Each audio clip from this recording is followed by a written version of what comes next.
focus on your internal politics, and do the best you can to eliminate and alleviate rancor, dissension, and the polarization of the process. Because I can tell you that has been a nightmare for the United States for almost multiple decades now. And I think you guys do a very good job of not doing that. So whoever wins, I pray for your country that you will continue to do that.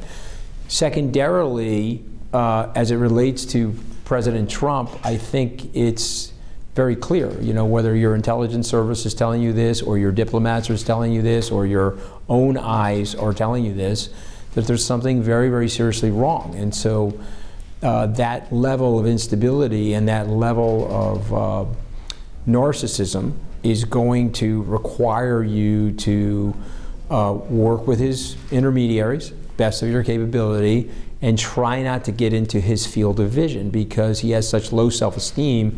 He'll throw anybody, and I mean anybody, into the fire and brimstone. He does it to everybody. In a very bizarre way, President Trump is intimidated by Prime Minister Trudeau. I mean, the Prime Minister's a strikingly good-looking guy. He's an athletic guy.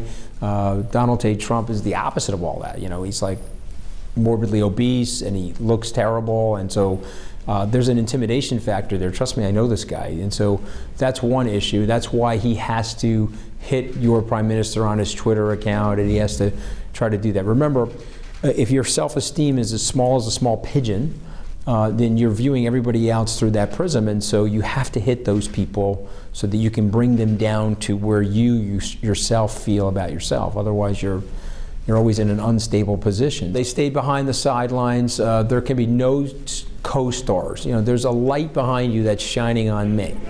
Okay, that light has to be right up in here for President Trump all the time. There can be no co-stars on the stage. And so they were very smart to allow him to get the credit for it. They were very smart to allow him to do all the speaking about it. They were very smart to stay in the background, because when you're dealing with such a complete narcissist like that, you know, it could have been detrimental and destructive to them if they didn't do that. So I applaud them for that. I mean, it's a sign of self-awareness of the two ministers, the Prime Minister and the Foreign Minister.